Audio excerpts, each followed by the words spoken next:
The morning sun poured through the wide kitchen window, lighting up the steam rising from my teacup. I had always loved mornings like this, quiet, predictable, and mine. After 45 years of running my small flower shop, peace was finally something I'd earned, or so I thought. At 71, my hands still moved gracefully, arranging petals and tying ribbons. Every bloom held a memory: weddings, birthdays, funerals. Flowers were my silent companions through it all. But as I placed a rose into the vase that morning, I heard the familiar sound of tires on gravel. My daughter Linda and her 2 children, my grandkids Jason and Emily, were here. I smiled, but something about their visit felt planned. "Grandma," Jason began before even stepping through the door, "we've been talking and we think it's time you retired." I blinked. "Retired? From what, dear?" "From the shop," Linda chimed in gently, though her tone carried the firmness of someone who had rehearsed this. "Mom, you've been working too long, you deserve to rest." I chuckled softly. "Rest? The shop is my rest, it's my life." Jason, 25 and full of modern logic, crossed his arms.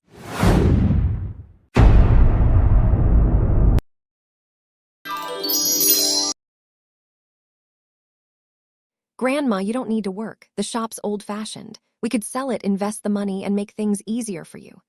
My heart sank a little, not because of the suggestion, but because of how easily he said it. That shop wasn't just wood and flowers.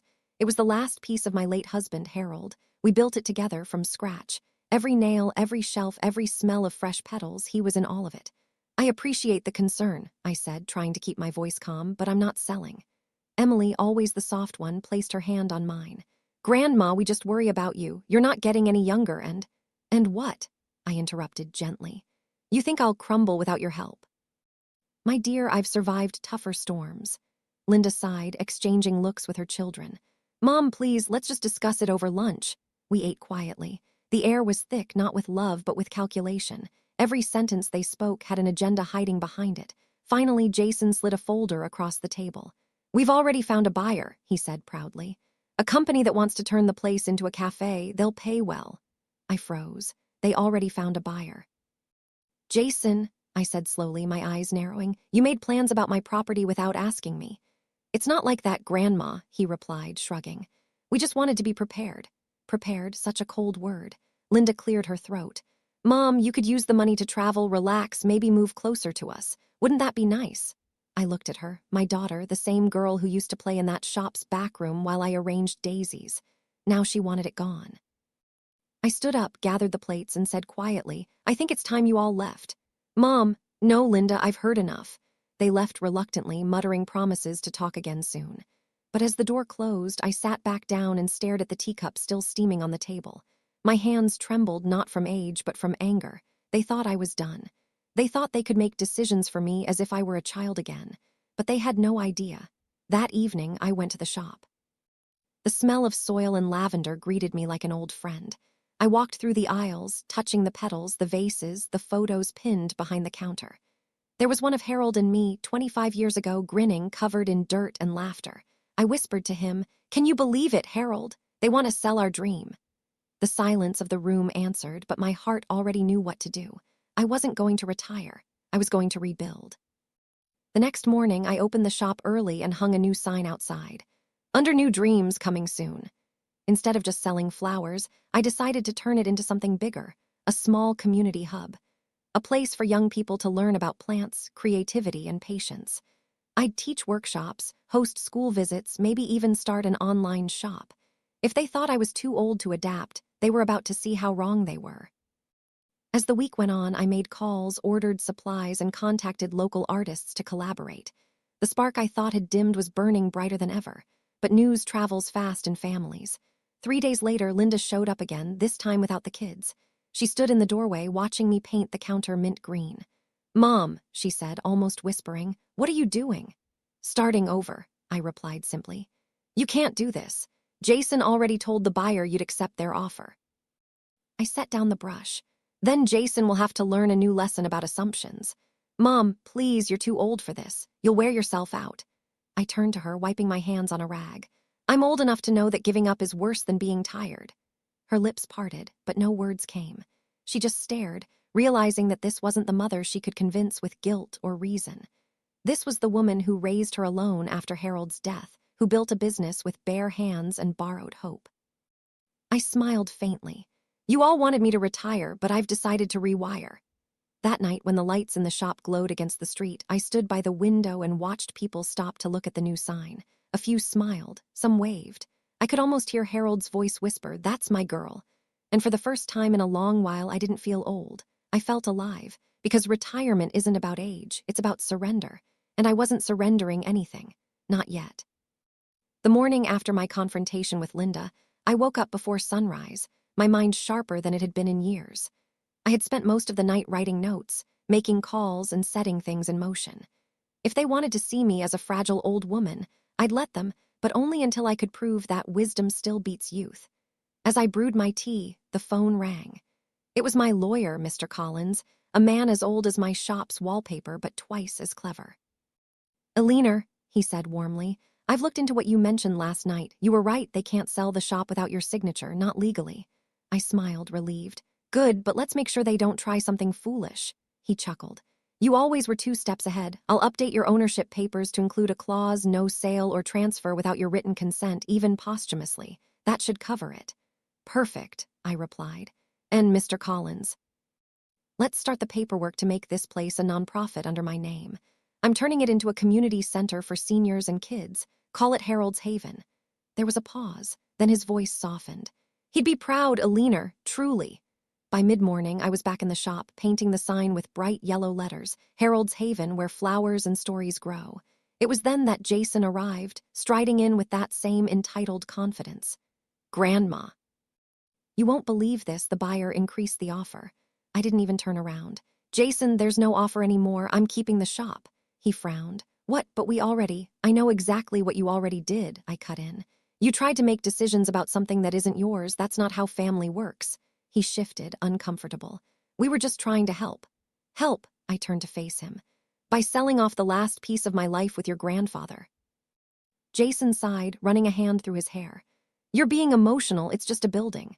That sentence hit me harder than I expected. Just a building. "Jason," I said quietly, "that building paid for your mother's college. It fed you and your sister when you were small. It's where your grandfather took his last breath, surrounded by the flowers he loved. You call it just a building, I call it my heart." He looked down, guilt flickering across his face, but pride kept his mouth shut. "Go home, Jason," I said finally. "You and your mother should stay out of my business, literally." He muttered something under his breath and left, but something in his tone made me uneasy. 2 days later, I found out why. A notice was pinned to my shop door when I arrived early one morning. "City inspection, code violation report, unsafe premises." I froze.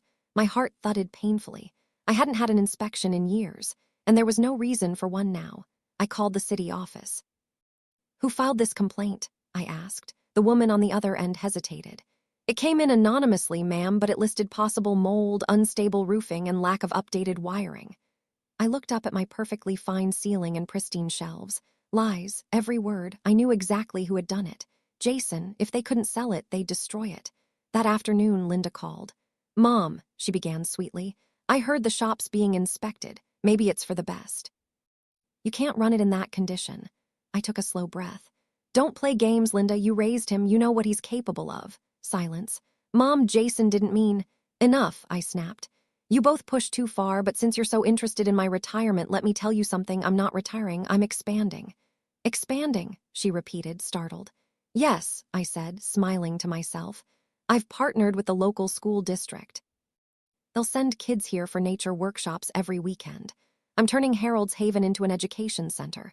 Grants, donations, community support, it's all happening. So if you or Jason were counting on some big payout, I suggest you look elsewhere." "Mom, this is—" "Oh, it is," I said firmly. "You underestimated me, you all did." And then I hung up.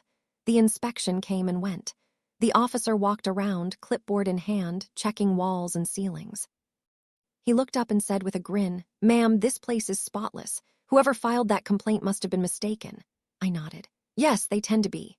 That evening, the sun set behind the glass window, lighting up the golden petals of the marigolds. I stood there, proud and calm, when a young girl came in, Emily. She looked hesitant, carrying a small box. "Grandma, I wanted to say I'm sorry. I didn't know they did that." I softened instantly. "You had nothing to do with it, sweetheart." She opened the box. Inside was a small keychain, a dried daisy encased in clear resin. I made it in class for the new shop sign. It's not much, but I hugged her tightly. It's perfect. She smiled through tears. I want to help you, Grandma. I can design the website, maybe make videos about your flower lessons. I chuckled, brushing her hair. Now that's the kind of plan I like. Weeks passed and the shop began to change. Children painted flower pots, seniors shared gardening stories, and laughter filled every corner. The community rallied around me because they saw not an old woman clinging to the past, but someone giving the future roots. Local news even came by, filming a short feature titled, "Grandmother Revives Small Town Through Flowers." Jason saw it, of course. He didn't call. Neither did Linda. But I knew they watched it and felt the sting of regret, because I hadn't just saved my shop. I had shown them what real legacy looks like. That night, as I locked up, I looked at Harold's photo behind the counter. "Looks like we did it again, love," I whispered. "They wanted retirement, but we gave them rebirth." And with that, I turned off the lights, not in surrender, but in victory, because my story wasn't about endings. It was about second blooms. 2 months passed since the day I hung the sign for Harold's Haven. The old flower shop was no longer just mine. It belonged to everyone in the neighborhood now. The laughter of children, the chatter of seniors, and the scent of fresh blossoms filled every inch of it. The community had rallied around me in ways I never imagined. Volunteers came to help, local artists donated work, and even the mayor stopped by to commend the project. But there was one group that stayed painfully silent, my own family. One Thursday morning, while setting up the display of lilies, I saw a familiar car stop outside. Jason stepped out first, then Linda behind him. I paused, wiping my hands on my apron. They entered quietly, both looking uncomfortable in a place that now buzzed with new life. Children were painting flower pots on one table, and a few elderly women were teaching them how to tie ribbons for bouquets. Jason looked around awkwardly. "Wow, this place looks different." I smiled faintly. "That's what happens when you let something grow instead of selling it." Linda bit her lip. "Mom, we came to apologize." I said nothing, letting her find her own words. "We were wrong," she continued softly. "I thought retiring meant you'd finally rest. I didn't see that this place is your rest and your joy." Jason stepped forward, guilt clouding his face. "I was stupid, Grandma. I thought I was helping. But all I did was try to take away something you loved. And the inspection thing, that was me." I looked at him calmly. "I know," he winced. "I'm sorry, really, I didn't realize how much this place means until I saw the news story. You're kind of famous now." The children nearby giggled at that. "She's on YouTube too," one shouted, showing his phone. Jason laughed awkwardly, scratching the back of his head. "Yeah, I saw." Linda stepped closer. "Mom, is there any way we can help? I don't want our family to stay divided like this." For a moment, I didn't answer. I turned to the window, looking at the sun filtering through the daffodils. Then I said, "You both wanted me to retire. And in a way, I did, just not from life. I retired from being scared of starting again." They exchanged glances, uncertain what to say. "But," I continued, turning back to them, "if you really want to help, then start learning what legacy means. It's not about money or convenience, it's about roots. You can't grow something lasting if you keep cutting down the things that came before you." Jason looked down, then nodded slowly. "You're right." Linda's eyes glistened. "We'd like to be part of it if you'll let us." That afternoon, we worked together for the first time in years. Jason helped rebuild the old wooden fence behind the shop, while Linda organized the back storage room. Emily taught a group of kids how to press flowers for bookmarks. Everywhere I looked, I saw new beginnings. As the sun dipped lower, Jason came over, covered in dust but smiling genuinely. "You know, Grandma," he said, "I get it now. You didn't build this shop just for flowers, you built it for people." I smiled. "Exactly, flowers fade, Jason, but kindness doesn't." He nodded thoughtfully. "I guess I was too focused on money to see it." "Money feeds the stomach," I said softly, "but legacy feeds the soul." That evening, after the last customer left, we sat outside on the little bench Harold had built decades ago. The air was warm, filled with the hum of summer insects. Linda leaned her head on my shoulder, something she hadn't done since she was a child. "Mom," she whispered, "I missed this, I missed you." "I was always here," I replied gently. "You just stopped looking." Jason chuckled softly. "I think we both did." We sat in silence for a while, watching the golden light dance across the flowers. And for the first time in years, I felt something I thought I'd lost: peace. Not the quiet kind that comes from being alone, but the deep kind that comes when love finds its way home again. A week later, we held the grand reopening of Harold's Haven. Families filled the little garden. There were balloons, laughter, music, and a big banner that read, "Growing Together, Generations in Bloom." Linda made a short speech, her voice trembling slightly. "This place started as my mother's dream, but today it's become our family's heart. She taught us that life doesn't stop at a certain age. It keeps blossoming if you have the courage to plant again." Applause filled the garden. I wiped a tear, pretending to fix my glasses. Jason came up next, holding the microphone with that same nervous grin he had as a boy. "And, I just want to say, I'm lucky this woman's my grandma. She showed me that retirement isn't the end. It's just a new kind of beginning." The crowd cheered. I laughed, shaking my head. "You always did have a dramatic streak, Jason." As the evening light softened, I looked up at the old sign, Harold's Haven, glowing gently under the fairy lights. It wasn't just a name anymore. It was a promise. A promise that love, work, and purpose never truly retire. When the music faded and the guests began to leave, Jason walked over, holding something small, a business card. "Grandma," he said, smiling shyly, "I registered a website for you, heraldshaven.org. You're officially online now." I laughed in disbelief. "Oh dear, I suppose I can't say I'm too old for technology anymore, can I?" He grinned. "Nope, you're trending." I looked up at the stars beginning to peek through the twilight sky and whispered quietly, "We did it, Harold. They finally understand." Later, when everyone had gone, I stood alone in the quiet shop. The flowers swayed gently in the evening breeze, and the scent of roses filled the air. I thought back to that first day, the folder Jason had slid across the table, the anger, the betrayal.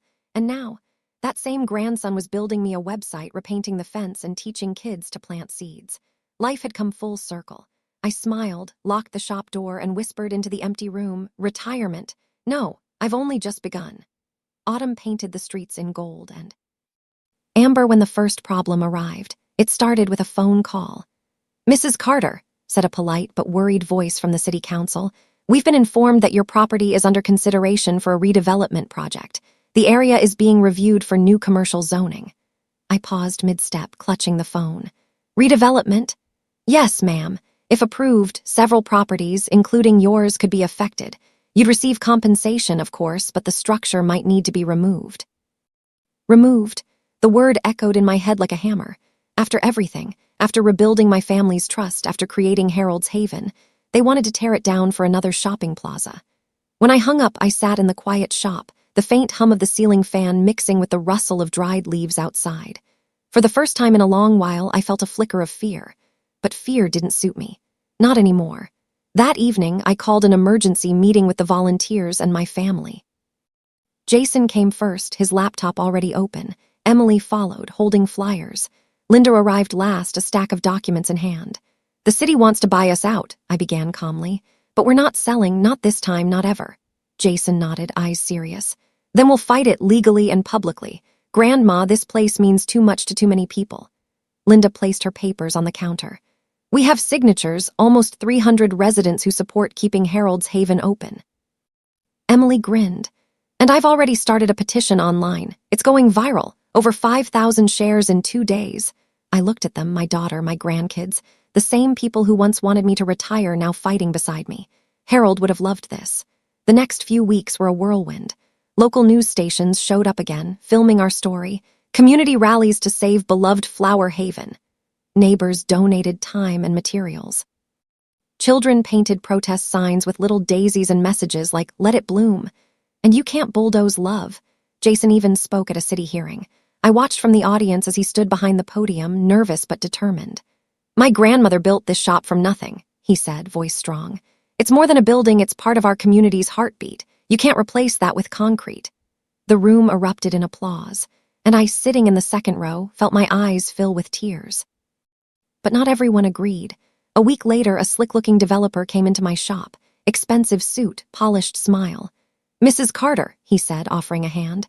"I'm Mr. Raymond. I represent the redevelopment board. I thought I'd talk to you personally." I didn't take his hand. "Talk, then." He walked slowly through the aisles, admiring the flowers. "Beautiful place you have here. Must take a lot of work for someone your age." I smirked. "My age has nothing to do with my strength, Mr. Raymond." "What do you want?" He smiled thinly. "We're offering a generous deal, 3 times the property's market value. You could live comfortably anywhere you want. Isn't it time to rest?" There it was again, that word, rest. Everyone always assumed rest was what I wanted. I looked him dead in the eye. I rested when my husband died. I rested when people forgot my name. I rested when I almost gave up. I'm done resting, Mr. Raymond. Now I'm living. He sighed, slipping a card onto the counter. Think about it. You might not get another offer. As he left, Emily, who had been listening behind the shelves, came out and whispered, You handled that like a superhero, Grandma. I chuckled softly. Superheroes wear capes. I wear garden gloves. Despite our efforts, the city meeting loomed closer and uncertainty hung over us. The night before the final vote, I couldn't sleep. I sat in the shop's dim glow, surrounded by flowers that had seen decades of joy and sorrow. Then I noticed the old notebook Harold used to keep, its pages yellowed, edges curled. Inside were his handwritten notes, sketches, and a simple line scrawled in faded ink. If one flower survives, hope lives on. I smiled through tears. That was my answer. The next day, I walked into the council meeting with that notebook in my hands. The chamber was full, neighbors, students, seniors, volunteers. The air was thick with tension. When they called my name, I stood, clutching the notebook like a torch. Ladies and gentlemen, I began, I'm 71 years old. I've spent more than half my life in that shop, but Harold's Haven isn't just my story, it's this community's story. When people walk in, they don't just buy flowers, they find memories, lessons, and comfort. You can't bulldoze that. I opened the notebook and held it up. My husband once wrote, If one flower survives, hope lives on. That's what this place does, it gives people hope.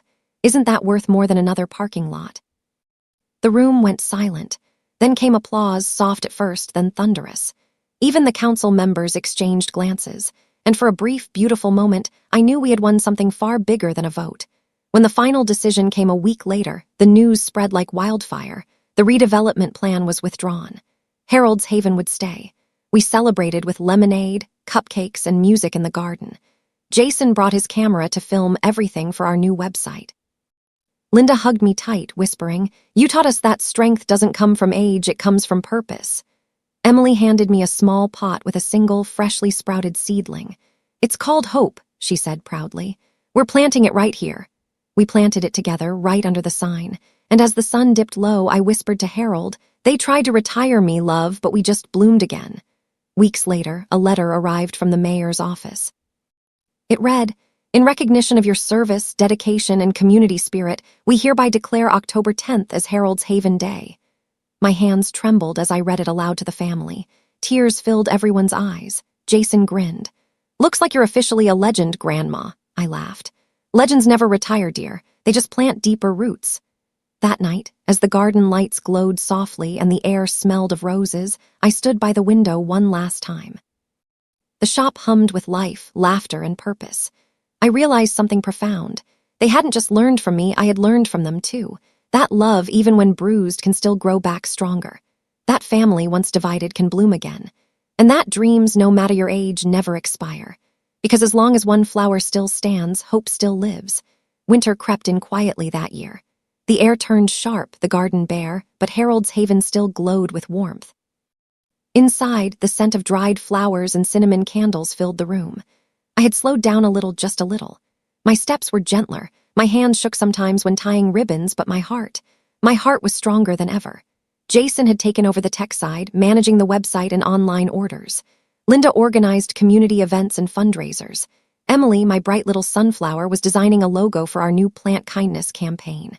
Life felt full again, peaceful, rooted.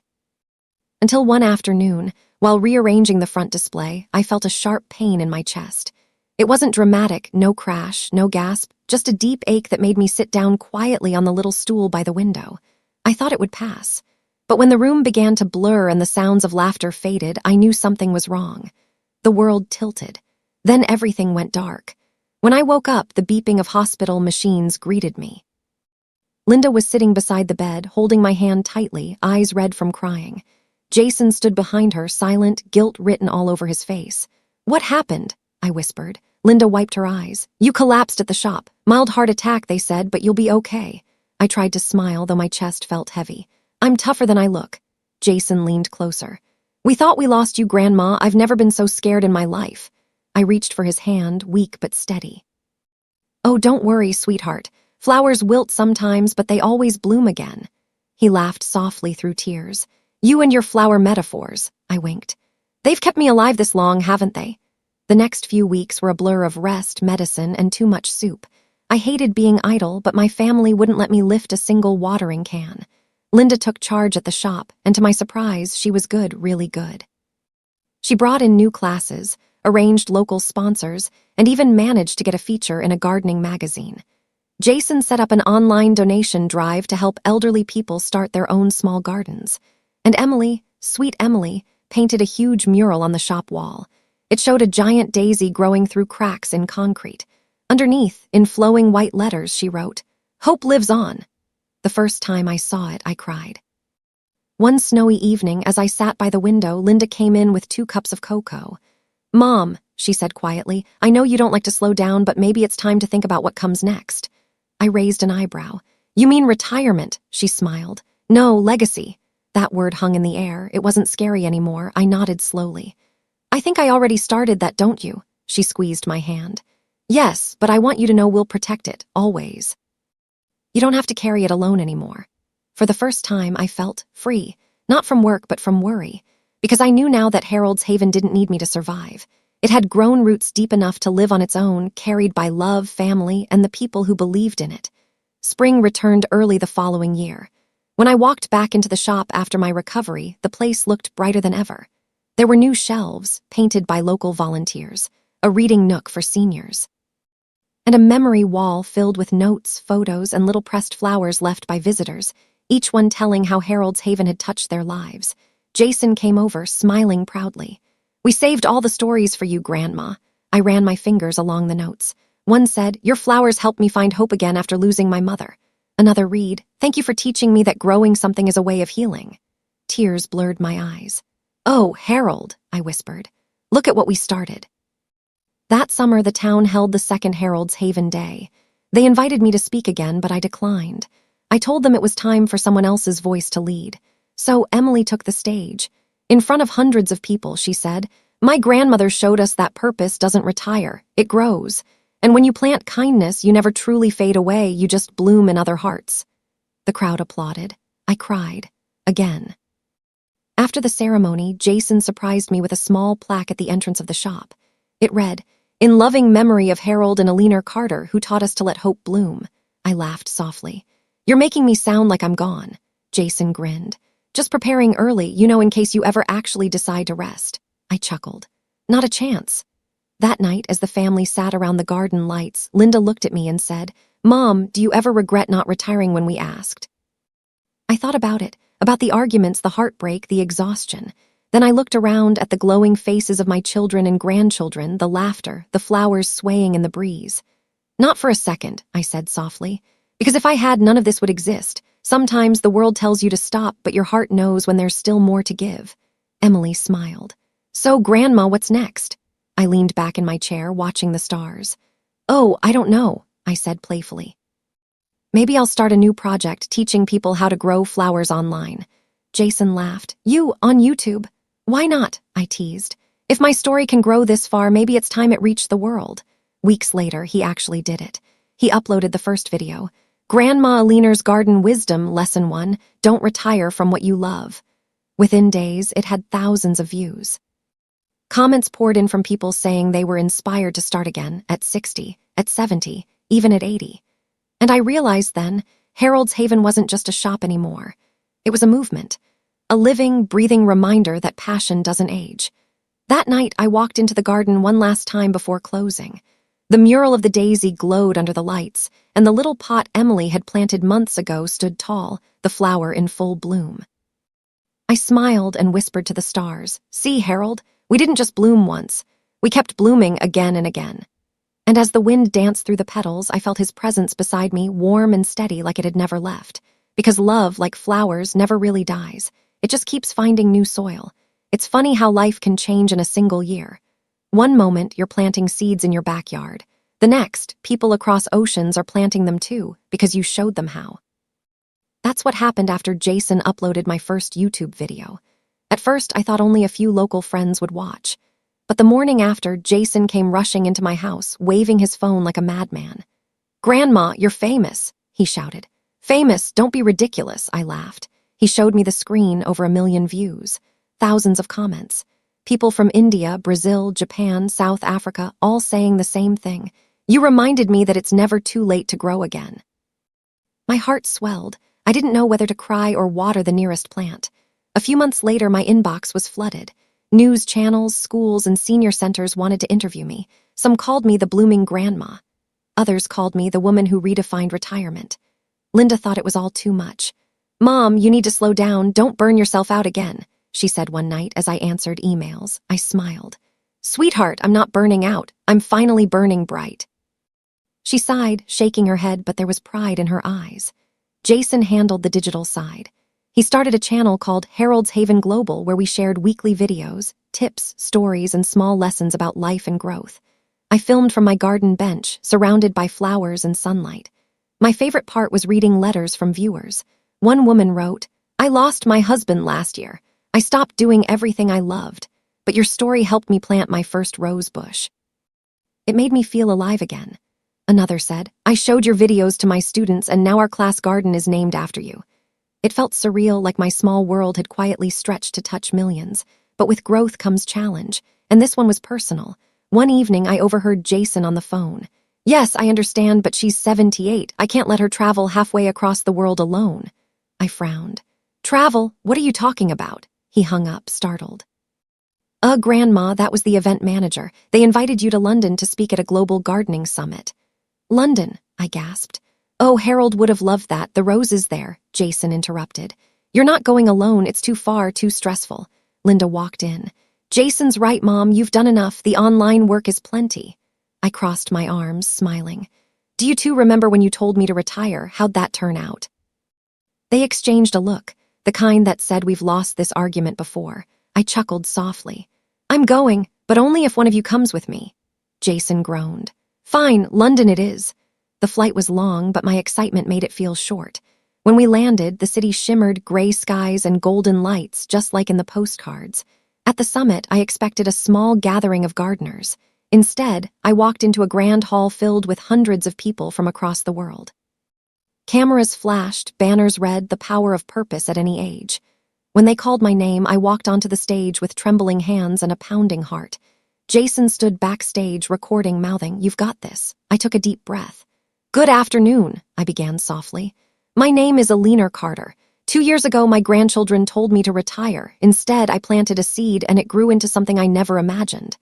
The crowd leaned in. "I've learned that when life tells you to stop, you can choose to bloom instead.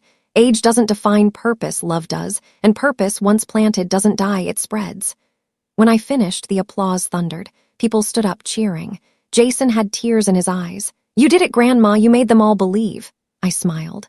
"No, dear, we did." Back home, the impact was instant. Clips of my speech went viral. News outlets wrote headlines like, "78-year-old grandma inspires a global gardening revolution." Soon, schools and retirement homes began sending photos of new community gardens named Havens. One was in Kenya, built by a group of widows. Another was in Mexico, run by local students. Each one sent pictures, flowers, laughter, and little signs that said, "Hope lives on." It made me cry every time. Harold's Haven had become something bigger than me, a living symbol that love, when shared, multiplies endlessly. But amid the joy came another challenge. My health began to waver again. Nothing serious at first, just fatigue, dizziness. I tried to hide it, but Linda noticed. "Mom, you can't keep this pace forever," she said gently. "I know," I sighed, "but I also can't just stop now. The world's still blooming and I need to keep watering it." She smiled sadly. "Then let us help you." So they did. Jason hired a small team to manage the channel. Linda began organizing local bloom circles, small groups for seniors, to connect and garden together. And Emily, now in college, started a project called Seeds of Legacy, a program that donated garden kits to nursing homes. Watching her present, it made my heart swell. She spoke with the same passion I once had, maybe even more. It was then I realized they didn't just accept my dream, they had made it theirs. Months later, on my 79th birthday, the family gathered in the garden. The table was covered with wildflowers and little cards from around the world. Jason handed me an envelope. "Open it," he said, grinning. Inside was a letter from the United Nations Environment Program. They wanted to honor Harold's Haven Global for promoting environmental healing and intergenerational unity through community gardening. My jaw dropped. "Is this real?" Jason nodded. "You're going to New York, Grandma. This time we're all going." Tears filled my eyes. I looked up at the mural of the daisy and whispered, "Harold, we really did it."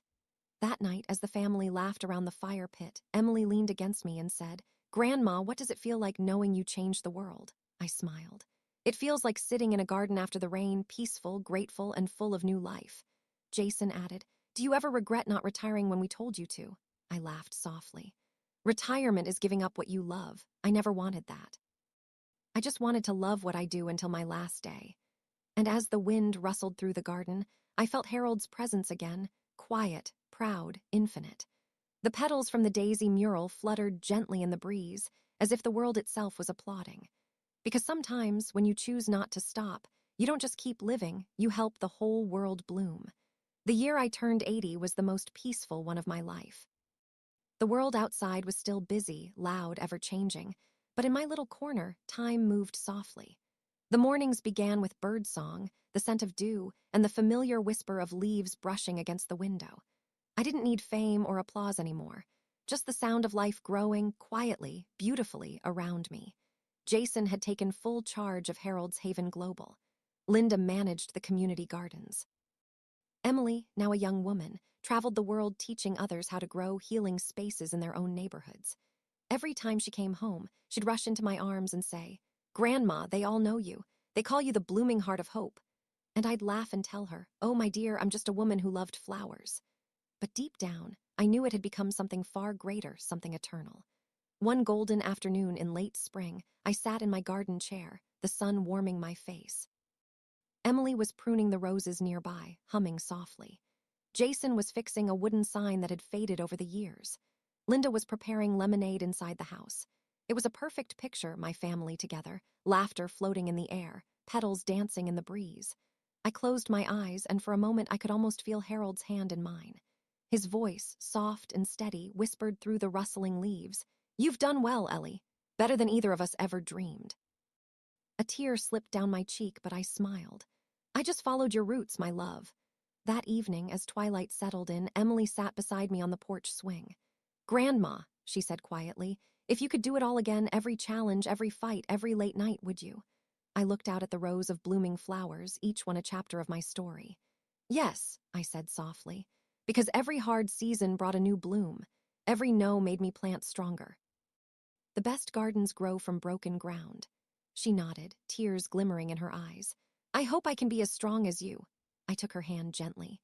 "You already are. You're carrying the garden forward. That's all the strength I'll ever need from you." That night, as I lay in bed, I felt an unfamiliar calm, the kind that only comes when everything you've ever wanted has come full circle. The world outside was quiet.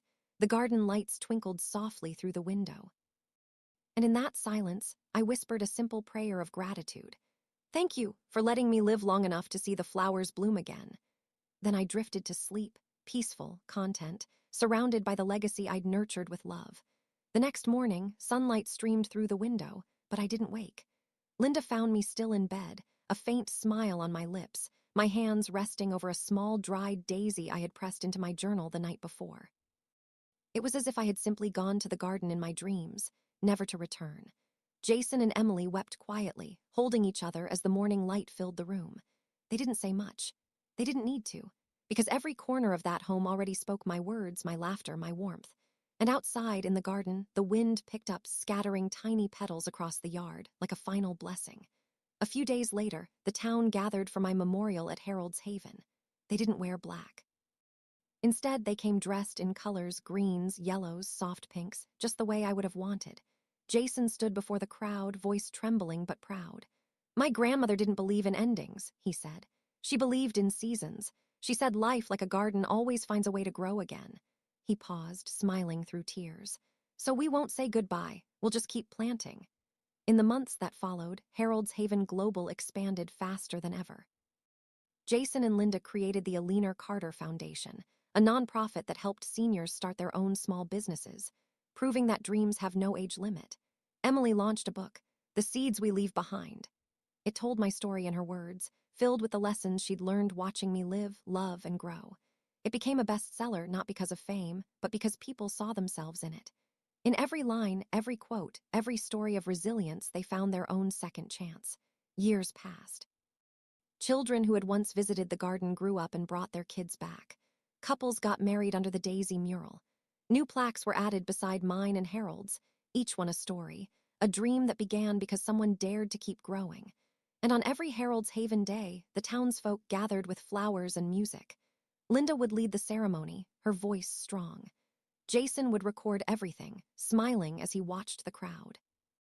And Emily would stand before the daisies, holding a pot of soil, saying, "This is for Grandma Aliner, who taught us that the best way to live forever is to help something grow."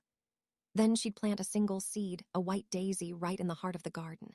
And every year, without fail, it bloomed. One spring evening, decades later, Emily, now older with streaks of silver in her hair, stood with her granddaughter in the same garden. The child asked, "Grandma, who started all this?" Emily smiled, pointing to the mural still standing tall after all those years. "Her name was Aliner Carter. She was my grandmother. Everyone told her to retire, but she had other plans." The little girl giggled. "What plans?" Emily looked toward the horizon, eyes glistening with pride. "She decided to make the world bloom instead." As the sun dipped low, golden light bathed the daisies, the roses, the lavender, all swaying gently, whispering secrets only the wind could carry. If you listened closely, you could almost hear her voice, warm, loving, eternal. "Keep planting, my loves. Even when you think the season's over, the next one is just beginning." And with that, the story of Aliner Carter, the woman who refused to retire from life, continued to bloom forever. 30 years had passed since the day Aliner Carter's garden lights dimmed for the last time. But Harold's Haven was still alive, thriving, evolving, and more loved than ever. The town had grown too. Roads widened, buildings modernized, and new families filled the once quiet neighborhood. Yet amidst all that change, Harold's Haven stood untouched, a timeless pocket of color and calm. Every time someone passed its gate, they would pause, breathe in the scent of lavender, and smile. Because in that place, the world still remembered what hope felt like. Inside the shop, Emily, now in her late 60s, tended to a new batch of seedlings. Her granddaughter, Sophie, only 16, was helping her line up the pots. "Careful with those roots," Emily said softly. "They're young, fragile, but full of promise." Sophie smirked. "You sound just like Grandma Aliner in those old videos." Emily smiled wistfully. "Well, she's the reason I still talk to plants. They never judge, they just listen." The two laughed, the sound echoing through the familiar scent of soil and sunlight. After finishing the morning work, Emily took Sophie to the back garden, the same spot where Aliner once sat in her wooden chair, surrounded by blooms. The daisy mural, though slightly faded, was still vibrant. Beneath it, a new bronze plaque gleamed in the sunlight. It read, "In memory of Aliner and Harold Carter, their roots live forever." Sophie ran her fingers over the engraving. "I wish I'd met her," she whispered. Emily nodded, eyes misting. "You would have loved her." She had this way of making everyone believe they could do anything, even when the world said they couldn't. Sophie looked up. "Mom says she changed a lot of lives." Emily chuckled softly. "Oh, sweetheart, she didn't just change lives, she grew them." That afternoon, a local reporter visited to film a short documentary, The Legacy of Harold's Haven. The interviewer asked Emily, "What do you think your grandmother would say if she saw all this now?" Emily smiled. "She'd probably tell me to stop fussing over perfection and just keep planting." They both laughed, and the cameras rolled as Emily led a group of children through a gardening workshop. Sophie filmed everything on her phone, not for views, but for love. When she later uploaded a short clip titled "My Great-Grandmother's Garden Still Blooms," it went viral overnight. Millions watched, leaving comments like, "I remember watching Aliner when I was a child. She taught me how to grow basil." Her videos helped me through a dark time. Seeing this garden still alive made me cry. For the world, it wasn't just a clip. It was a reunion with hope. Weeks later, a letter arrived from the Global Green Council. They wanted to make Harold's Haven a World Heritage Garden, a living monument to kindness, resilience, and the power of legacy. Emily wept when she read it. She knew her grandmother's dream, once small and fragile, had now grown into something immortal. When she told Sophie the news, the girl squealed and hugged her tightly. "Grandma, that means people all over the world will come here." Emily smiled. "Yes, my love. And when they do, I want them to feel what your great-grandmother felt, peace, purpose, and love." The dedication ceremony took place on a crisp autumn morning. Hundreds gathered from around the world, young and old, locals and travelers. A large banner read, "Harold's Haven, where generations bloom." Emily stood at the podium holding a small bouquet of daisies. Behind her, Sophie stood proudly, live-streaming the moment. With a trembling voice, Emily began, "My grandmother always said, the best way to live forever is to help something grow. Today, I realize she was right because she's still here. In every flower, in every hand that plants, in every person who refuses to stop dreaming." The crowd applauded. Some wiped away tears. And for a moment, as the wind blew gently through the garden, a single daisy petal floated down and landed on Emily's shoulder. She looked up, smiled through tears, and whispered, "Thank you, Grandma. You're still watching, aren't you?" That night, as the crowd dispersed and lanterns lit the garden, Sophie stayed behind. She sat on the same wooden chair her great-grandmother once used, watching the stars twinkle above. Her phone buzzed, a message from a stranger who had seen her viral clip. "Your family's story inspired me to start again. I'm 72 and I planted my first flower today." Sophie smiled, tears welling up. She whispered softly, "Grandma Leaner, your garden still grows in hearts you've never even met." She tilted her head toward the daisy mural, glowing under the moonlight, and said, "Don't worry, I'll keep it blooming. I promise." Years later, Sophie would take over Harold's Haven. She'd start an online project called Roots of Tomorrow, connecting young people with seniors through gardening. It would grow into a worldwide initiative, one that reconnected generations, healed loneliness, and brought color back into forgotten lives.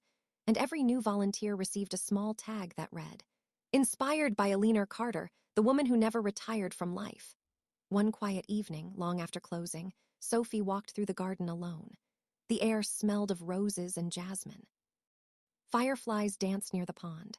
She stopped before the old mural, tracing the outlines of the daisy. Beneath it, now faint but still visible, were the words painted by Emily decades ago. "Hope lives on." Sophie smiled and whispered, "It really does, Grandma, it really does." And somewhere in the rustling leaves, in the soft hum of the night breeze, she could almost hear the familiar voice, calm, proud, everlasting. "Keep planting, my love. The world still needs your garden." The morning sun rose over Harold's Haven, golden light spilling through the leaves. The garden looked eternal, the same soil, the same warmth, the same heartbeat that had started with Alina Carter so many decades ago. Now, her great-granddaughter Sophie, grown into a confident woman in her 30s, stood at the garden gate holding a letter that had arrived that morning. It was from the World Environmental Alliance. They wanted her to represent Harold's Haven Global at the Global Rebirth Summit in Geneva, where countries would unite to discuss environmental healing through community projects. Sophie read the final line twice. "Your family's story has inspired millions. We wish to dedicate this year's theme, 'The World Blooms Again,' to Alina Carter's vision." Her eyes filled with tears. Alina, the woman who once fought to keep her little flower shop alive, was now inspiring nations. That evening, Sophie sat by the daisy mural, gently tracing its edges. The garden was quiet, but she felt the familiar presence that had guided her family for generations. "Great-grandma," she whispered, "the world finally caught up with your dream. But how do I speak for you? What do I say to people who never knew you?"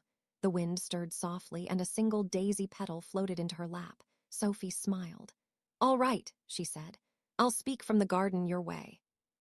A few weeks later, she stood in the Grand Hall of the Geneva Convention Center, surrounded by leaders, scientists, and activists. The screens behind her displayed the words, "Roots of Tomorrow, inspired by Alina Carter." She took a deep breath. Her palms were shaking, but her heart was steady, just like Alina's had been all those years ago when she stood on her first stage. "Good morning," Sophie began softly.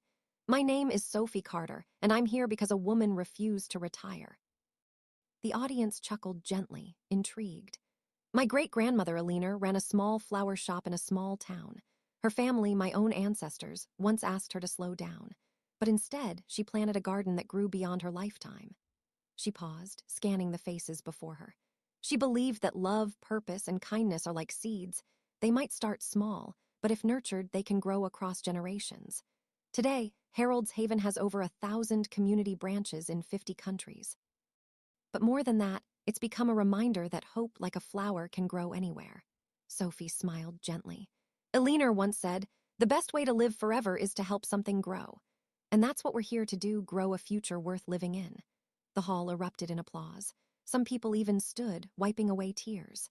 After the speech, dozens of people approached her, elders, teenagers, leaders, all sharing how Harold's Haven had touched their lives. A woman from Japan said softly, My mother used to watch Aliner's videos when she was lonely. Now I teach her lessons to my children. A man from Kenya smiled. We built a haven in our village after her story. It feeds our people and heals our hearts. Sophie realized in that moment that Aliner's garden had become the world's garden. Months later, she returned home to find Harold's haven overflowing with visitors, people who had traveled from across the globe just to see where it all began. Among them were elderly women in sun hats, young children with watering cans, and families planting flowers side by side. The air was filled with laughter, music, and the sound of hope taking root again. Sophie stood quietly near the gate, overwhelmed. Then she saw it, an old wooden bench by the pond, the same one Aliner used to sit on. A little girl, maybe 6 or 7, sat there humming while patting soil around a daisy. Sophie walked over and asked gently, "What are you planting, sweetheart?" The girl looked up with a bright smile. "A flower for the lady who made the world happy," she said simply. Sophie knelt beside her, her voice trembling. "And what's her name?" The girl thought for a moment. "Grandma Aliner." Tears filled Sophie's eyes. She realized then Aliner wasn't just her great-grandmother anymore. She belonged to everyone. A legacy that had begun with a handful of seeds had become a movement written in the soil of every nation, every heart that refused to stop growing. That night, the family gathered in the garden under the soft glow of lanterns, just like Aliner's first Harold's Haven day. Linda's portrait hung beside Harold's and Aliner's, 3 generations smiling through time. Jason, now elderly but strong, raised a glass. "To the woman who taught us that love doesn't retire." Everyone echoed softly, "To Aliner." Emily wiped her eyes, whispering, "She'd be proud, you know." Sophie looked around at the sea of flowers, swaying in the evening air. "I think she already knows." Later, when the guests had gone, Sophie stayed behind. She walked through the glowing paths of the garden one last time, the air thick with jasmine and nostalgia. At the old daisy mural, she stopped and placed her hand on the wall. The moonlight bathed it in silver. She whispered, "It's your world now, Grandma. We just keep it blooming for you." And for a brief second, just as the wind rustled the leaves, she heard it. "You always were my best bloom, Sophie." The wind faded, but her heart stayed full. Months later, Sophie unveiled her final tribute, a global garden day, celebrated every year on April 5th, Aliner's birthday. On that day, people from every country would plant one seed, in memory of someone they loved, or in hope of something yet to come. From the deserts of Africa to the rooftops of Tokyo, from small town balconies to big city parks, millions participated. And across social media, the same hashtag trended worldwide. The world blooms again. Back at Harold's Haven, Sophie stood under the daisy mural, now surrounded by thousands of fresh blossoms planted by visitors that morning. She smiled, looking up at the stars. "Look at it now, Grandma," she whispered. "Your garden covers the earth." And as a soft breeze drifted through the flowers, it felt as though the entire world, every leaf, every petal, every soul that had ever been touched by Aliner's story, whispered back together. "Keep blooming.